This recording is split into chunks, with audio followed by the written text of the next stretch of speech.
खबर पटना से है, जहां पर बिहार में आज नई सरकार का फ्लोर टेस्ट है। आज बिहार में खेला होने वाला है। बिहार विधानसभा में आज बहुमत परीक्षण होगा। एनडीए के नेतृत्व में बनी नई सरकार का फ्लोर टेस्ट है। 128 के आंकड़े का दावा कर रही है एनडीए सरकार। तो वहीं बहुमत का आंकड़ा हमारे साथ है, नीतीश कुमार ने ये दावा किया है। वहीं कांग्रेस विधायक संतोष मिश्रा ने भी दावा किया है कि बहुमत में नीतीश फेल हो रहे हैं। और इसी के साथ लगातार सियासी हलचल तेज हो गई है। बिहार की बात की जाए, सभी की नजर आज बिहार पर है, क्योंकि आज फ्लोर टेस्ट होगा। तो दोनों तरफ से दावे किए जा रहे हैं, खेला होने की बात कही जा रही है। वहीं एनडीए सरकार 128 आंकड़े अपनी बता रही है। लगातार नीतीश कुमार भी यही कह रहे हैं कि हमारे पास पूर्ण बहुमत है। वहीं कांग्रेस की तरफ से दावा किया जा रहा है कि नीतीश के पास पूर्ण बहुमत नहीं है। तो लगातार अभी थोड़ी ही देर में सारे सियासी हलचलें और तेज होती जाएंगी। और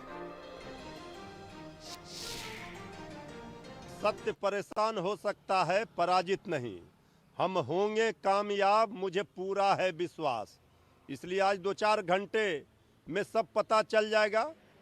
चाहे जितना भी सरकारी तंत्र का दुरुपयोग कर लें दिल्ली से लेकर पटना तक, लेकिन लोकतंत्र जीतेगा। लोकतंत्र को बचाने का जो संकल्प है, उसको लेकर के सारे माननीय विधायक एकजुट हैं।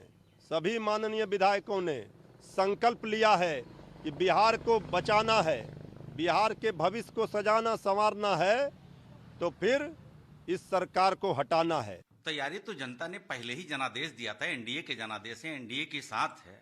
आज फ्लोर टेस्ट होना है और मुझे लगता है कि जिन लोगों ने संविधान के नाम लेकर के, कानून का हवाला दे करके बिहार की जनता को बदनुमा दाग लगाने का प्रयास लोगों ने किया है, ये जनता आज समझ गई है।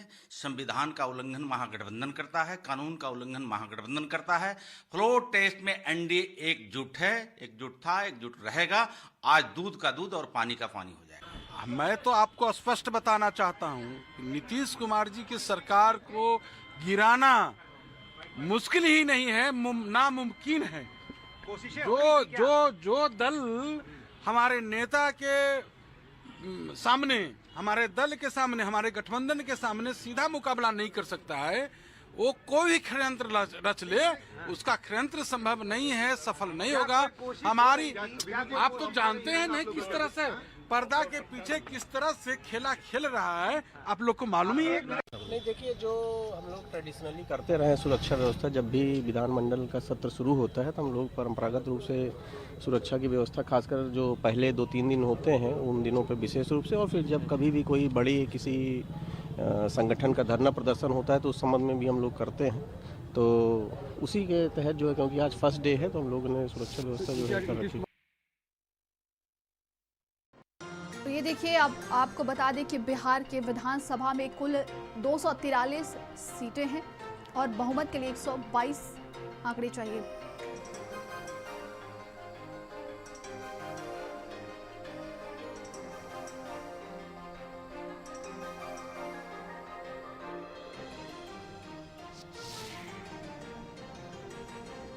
तो ये देखिए, बिहार विधानसभा में थोड़ी ही देर बाद सभी तस्वीरें साफ हो जाएंगी कि कौन सरकार बनाने जा रहा है। लेकिन दावे दोनों तरफ से किए जा रहे हैं। और आपको बता दें कि बिहार विधानसभा में 243 कुल सीटें हैं, बहुमत के लिए 122 सीटें चाहिए होती है। एनडीए का समीकरण देखा जाए तो कुल उनके पास 128 का आंकड़ा बनते हुए नजर आ रहा है।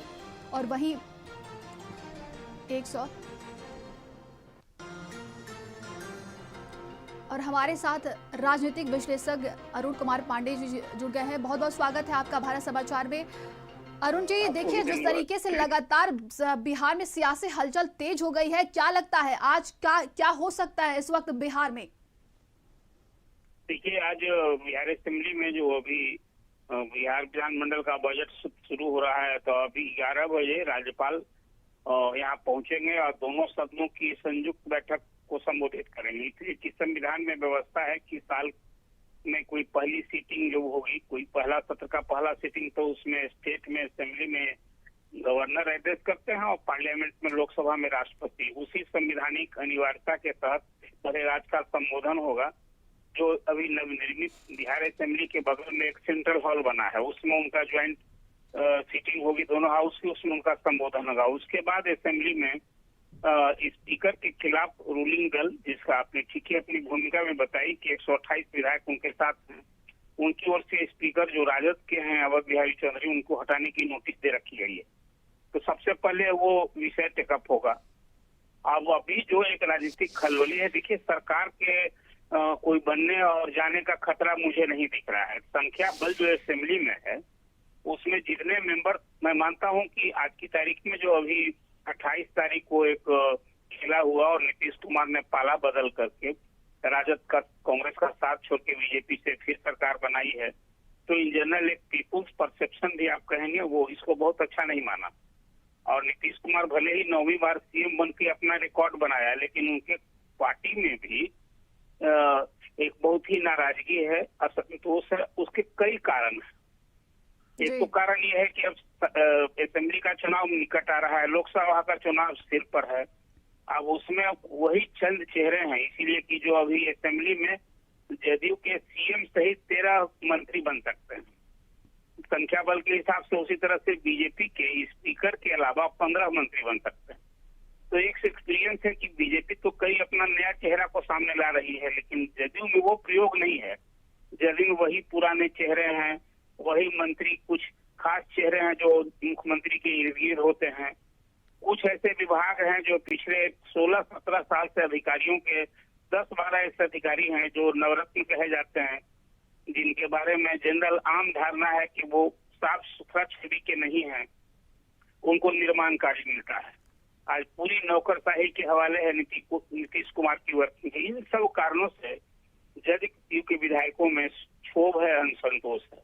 यही कारण है कि जदयू की 2 मीटिंग हुई, भोज पर बुलाया गया श्रवण कुमार के यहाँ, वहां भी 6 विधायक गायब रहे। और कल विजय कुमार चौधरी के यहाँ भी भोज के बाद बैठक थी, जिसमें मुख्यमंत्री यानी कि दोनों अरुण जी, ये कहा जा सकता है कि जेडीयू में भी फूट पड़ सकती है, और अगर आज के दिन की बात की जाए तो बहुत कुछ 2024 के लिए भी तय किया जा सकता है।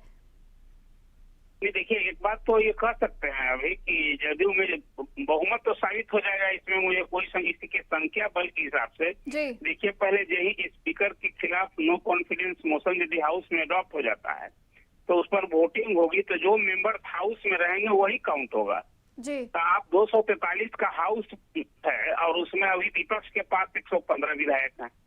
अब सवाल उठता है कि क्या 13 विधायक पाला बदलेंगे?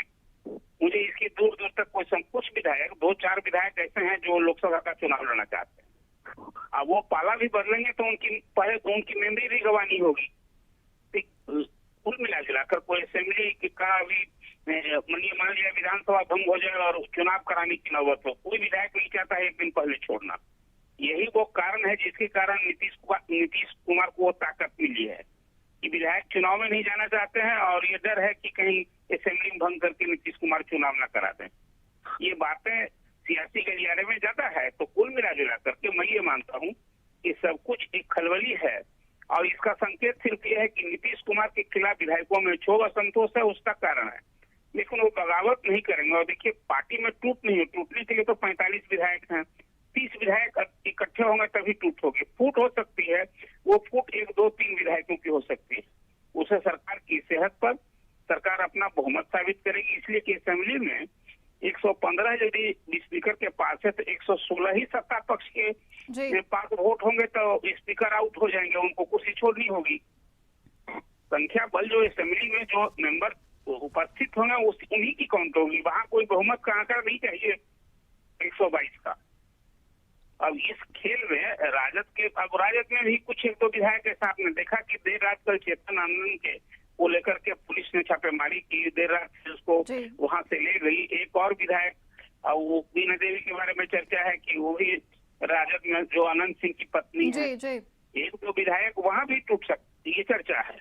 फिर अंतर तो आज जब असेंबली में जब वोट होगी। भारत समाचार से जुड़ने के लिए आपका बहुत बहुत धन्यवाद। तो देखिए, लगातार बिहार की सियासत पर हलचल तेज हो गई है, सभी की नजर उसी पर है क्योंकि आज फ्लोर टेस्ट होना है और लगातार दावे दोनों तरफ से किए जा रहे हैं। हमारे साथ संवाददाता स्वाति जुड़ गई है। स्वाति, ताजा अपडेट क्या है बिहार की सियासत को लेकर?